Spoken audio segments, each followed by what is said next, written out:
Tyler Childers named his newest album Snipe Hunter, and at first, I didn't know what to think of it. A snipe hunt. It's a prank. You send someone out into the woods with a flashlight and a paper sack, chasing a bird that doesn't exist. But Tyler said this record was observations of a traveling hillbilly, hunting our sounds and trying new things to find it. Then he asked you, what are you looking for? That question, it's what this album feels like. A search, not just for a sound, but for something deeper. A story, a place. So this is Snipe Hunter. A journey through the dark and finding yourself in the end. Let's get into it.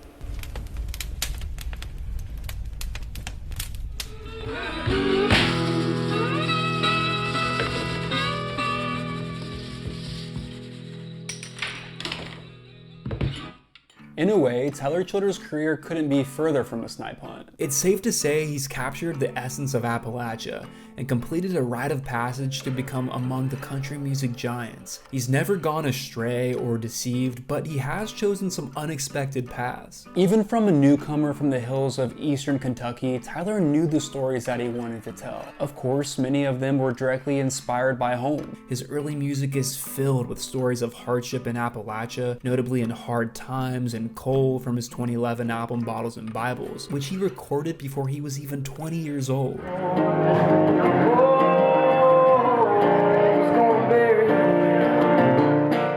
There was another theme among those songs that Childers would build on that would be even more prevalent in the future, and that was spirituality. It took center stage in the heartbreaking story of the title track, Spirit down me, 'cause the preacher's been drinking again, and did so in a more playful way on the gospel. I said, babe, I'm a-going on a little bitty journey. I'll be back when the fishing is through.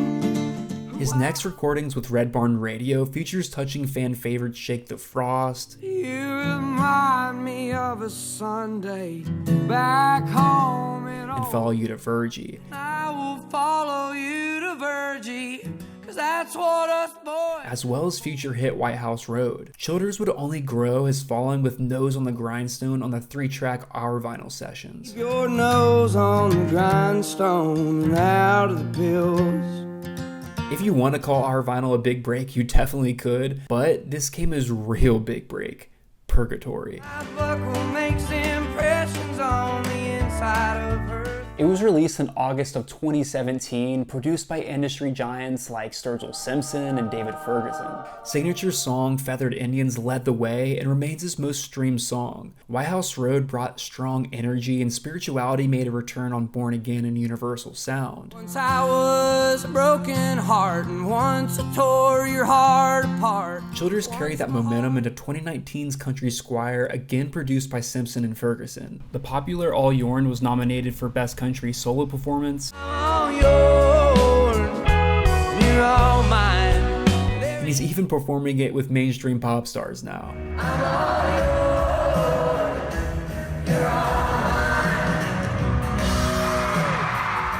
The following year, during the COVID pandemic, came the mostly instrumental Long Violent History. The only lyrics came in the title track, touching on topics that dominated 2020 like police brutality and racism. It's called me belligerent, it's took me for ignorant, but it ain't.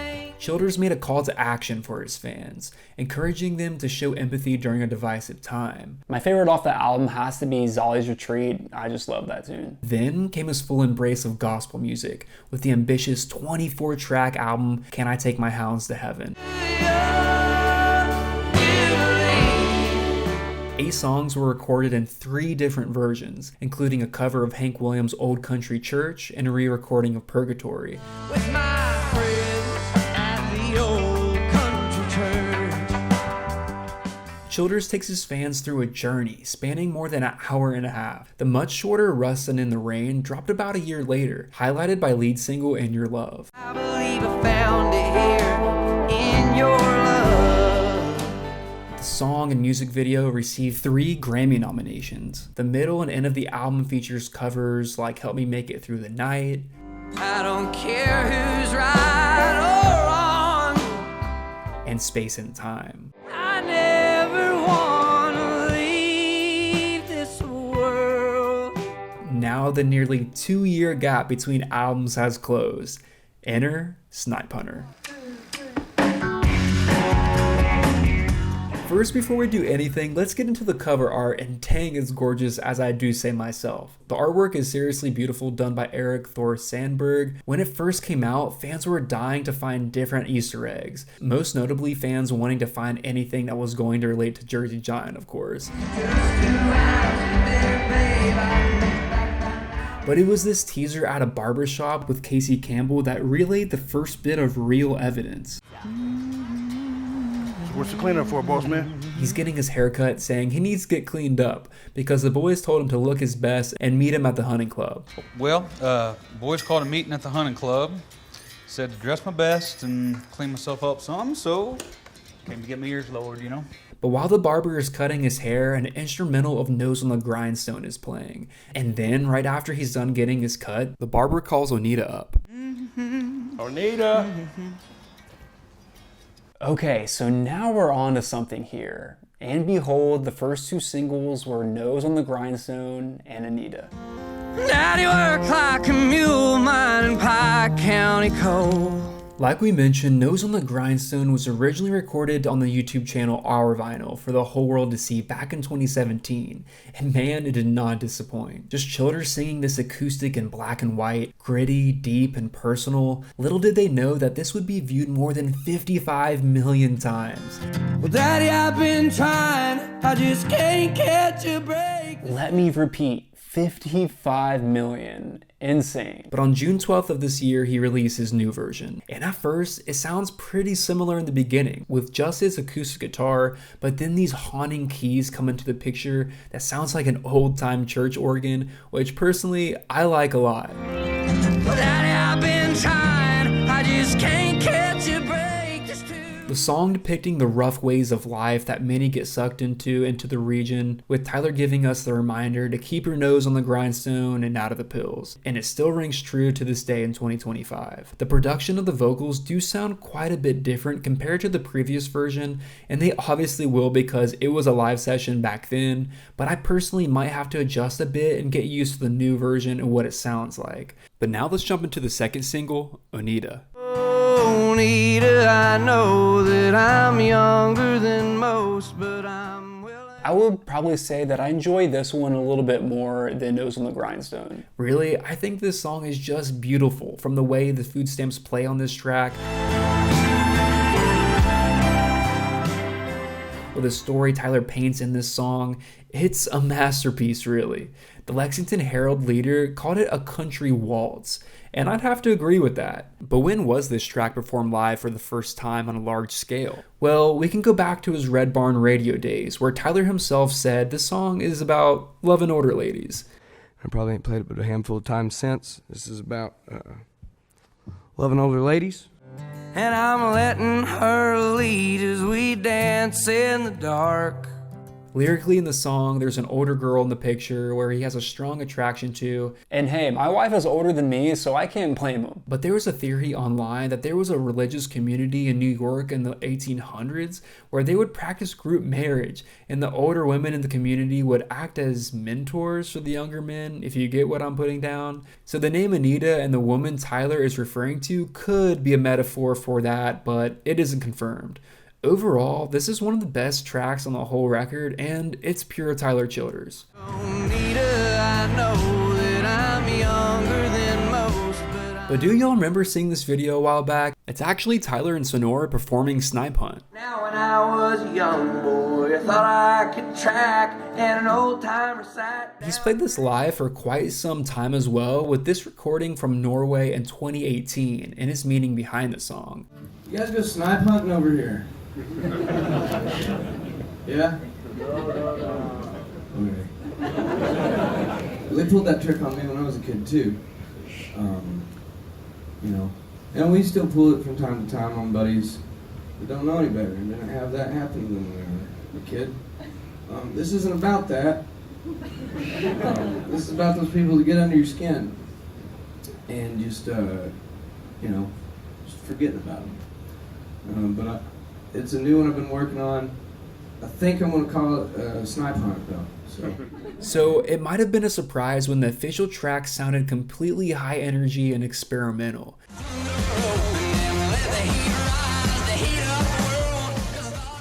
And I'm not one of those guys that think Tyler should completely be boxed in by only an acoustic guitar and maybe a fiddle here and there, but in my opinion, it's a little hard for me to sit down and hear the song over and over again, and I wouldn't say it's gentle on the ears.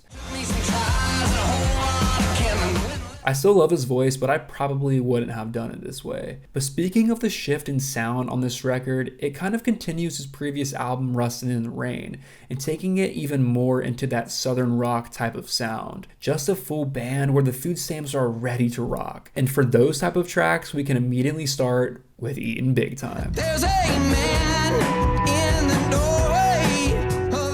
It's the official introduction to this album, with it being the very first song, and in a way it's kind of a nod to the food stamps with the acronym EBT, which stands for Electronic Benefit Transfer. But man, Tyler said let's go for it with the energy, and it's on full display here. But this is Tyler soaking it all in song, and really just looking around and saying, yeah, I made it, and you're dang right that I did. He uses the analogy of skinning and butchering a deer and really reaping the rewards of his labor, like in lyrics, in a quiet country place with albums gold and platinum overflowing to the ceiling. Eating big time is a feeling with the friends that I have made. Big time is a feeling with the friends that I have. That last line has to be great for him to say, just enjoying the fruits of his labor with the friends he's made. That guitar riff is just super groovy too. But other tracks that I think that are super strong that we have to talk about is Bitin' List. There ever come a time I got rabies, you're high on my biting list. This is just a fun one, and I love that the intro of the song just starts with a kick drum. To put it plain, I just don't like you, not a thing about the way you is. It just adds this fun anticipation to the beginning that pulls you in. But the chorus is catchy as all get out. It's just super fun, and Tyler getting out of his shell and dropping a total banger for us. And honestly, I don't know if anyone else could do this except Tyler. Seriously, imagine someone else doing this song. I feel like it would just be goofy. I think he's the only one that could really pull this song off. I love the sound effects of dogs barking and a dude yelling at the end of the song too. One song off the record that I feel like is almost a brother or sister song to Bitin' List is Dirty Hot Trill. Drag you out a hole, run you up a tree, cut it down with his own bare teeth. And what a way to close out the album. Is it just me, or does this song just slightly sound like a slower version of Cotton Eye Joe? Dirty hot trill, hunting them whitetail rutting on the hill. Said I'd been for Cotton Eye Joe, I'd been married a long time ago. Either way, I think it's great. It's definitely not your traditional country song, that's for sure, and I love that instrumental part.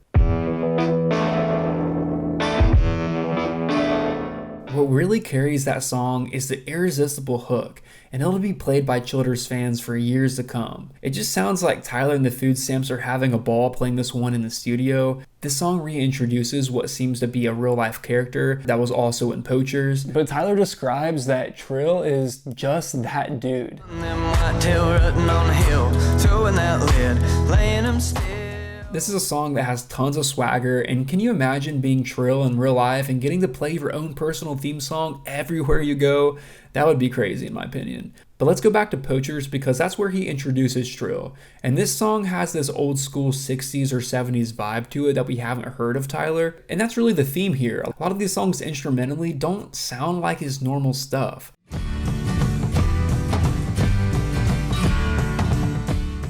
But this song is a journey taking us through the ride of not having a proper hunting license, the kind of mocking that group of people who look down upon him, and some of his critics, like in the lyric, He's the one on the radio, he's the one with the vision of the coal mine and gaze.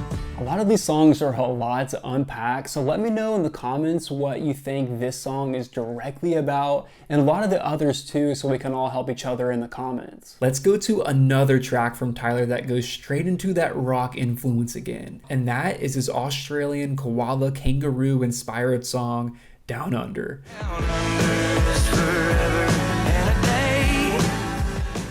And this has to be inspiration from a trip or a recent Australian tour maybe, but from crazy guitar solos, the chimes or bells or something like that. This song is pretty interesting. You have koalas that look cute but carry diseases, but on the other hand, there are kangaroos that Tyler admits that they're pretty much deer but better boxers. And I just can't help but to think of that one video of that guy saying, "Let go my dog." I'm gonna punch your head in. Let go my dog. Or this one. Let it go, Tonks, let's go. And it just makes it even better when you add the song to it.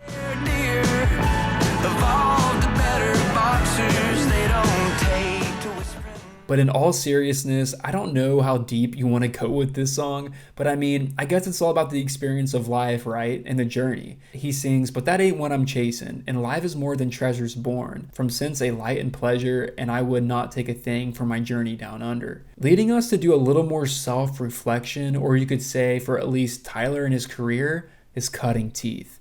Now, hustle high, hustle low, parking out that van window. Price of gas. And I've seen some comments circulating online about how they don't like his upper register and his voice in this song, but for me, I think it sounds pretty good for him. It was for the birds. You work with words. The thing is, words work funny. You get tons of warm steel right off the bat that instantly sounds familiar. It's just an easy listening tune that I personally like a lot. It's one that you can put on the background and it's a delight. But when you listen to the lyrics, you kind of get thrown back to the early Tyler days when he was cutting teeth and making a name for himself. He realizes along the way that songwriting can kind of be a superpower of his. And lyrics like, "The thing is, words work funny. You weld them right. You know they're liable to affect the way you move."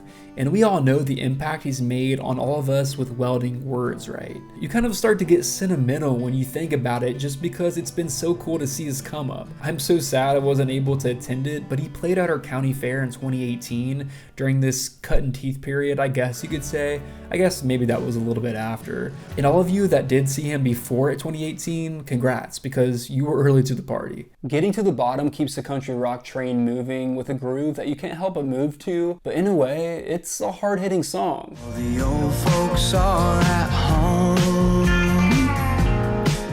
It's a point of curiosity in which he asks about his old friends or maybe the ones he used to hang out with back home. He sings, "I wonder if my friends are fast asleep, or if they are off together somewhere stumbling through the street, making memories that will be forgotten with the moon, leaving them to wonder why." Legs and arms are bruised.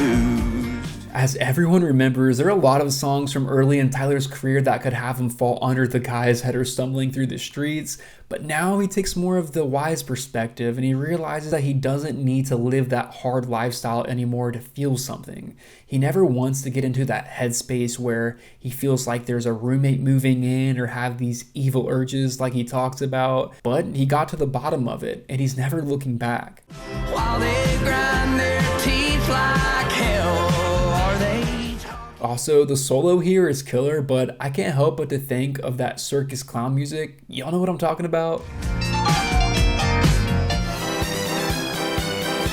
But we have 3 more songs to cover, and at the very end, I'll give my rating, so make sure you stick around for that. Let's talk about the last really rock-inspired song that has tons of cool vocal effects that I personally really like, and that is Watch Out. Watch out where you reach, you can come back penny-handed. Tyler takes us on this journey through the woods, giving us advice like watch out where you reach, and the rocks and weeds in the wood pile, there's copperheads everywhere. Instead of taking everything literally, this song could translate to a group of people Tyler is talking about, or a certain ideology that you should be aware of or watch out for, because maybe some of those people have done him wrong in the past if you want to go deeper. But when I listened to this for the first few times, this was one of the songs that I just wanted to jam to and didn't think about too much. Sexual name was really black cohosh. That's another little. It wasn't hard at all for me to enjoy this tune. While Tyler in the past has done many songs that dive into the traditional Christian old country church vibe, he definitely mixes it up here in what might be one of the most literal songs on the record. All the scriptures I've been pounding, watching play out inside my head. Childers expresses that he wants to go to India and really just experience all of the new things that he's learned so he can put visuals to words. Tirtha Yatra translates to pilgrimage or sacred journey, if that gives you a better idea of the song.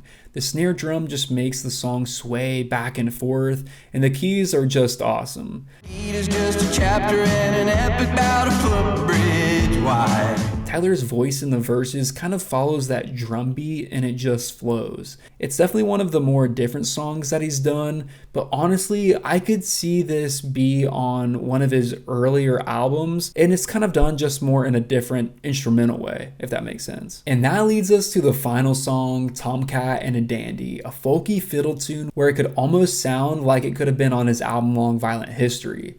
It met me like a gurgling spring. You can see here in this video of Tyler explaining the origins. This is a song I wrote about a lot of different things. I was driving to Montana by myself. I had a lot of time to think about a lot of different things, a lot of different people, a lot of different experiences, a lot of my own experiences, a lot of experiences that I had heard about and stuff like that. And all those things kind of melded together into this kind of like a old school traveling minstrel kind of song. So yeah, it's a traveling song and takes you through an experience of a man's young life. Drinking sword and spark through all. I really enjoy this one, but I do wish the production was probably a little more stripped back. It's kind of like everyone coming together and swaying back and forth as the curtains close, especially with lyrics like, when the curtain falls on the part I play too soon, raise a toast and toss me roses from the balcony, talking about his funeral. It kind of makes you think about your own life in a way and recalling all of those great experiences you had, whether it's friends you made along the way or other relationships. But instead of this being the closing song, of course we got the high energy Dirty Yacht Trill instead.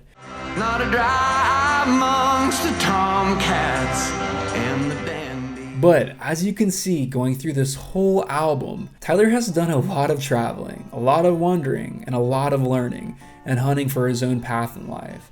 But he also is hunting for those new sounds like he talked about. When talking about Snipe Hunter, he definitely hit the nail on the head with the observations of a traveling hillbilly quote. Whether it's his humorous takes about down under with raging kangaroos, or his personal experiences of making his way in the music scene with Cutting Teeth, or finally making it on Eatin' Big Time, he's passing down what he's learned and living his life to the fullest, just like in Tomcat and a Dandy. So when everything's finally over, raise a toast and throw the roses from the balcony, because I do think Snipe Hunter overall is a good album.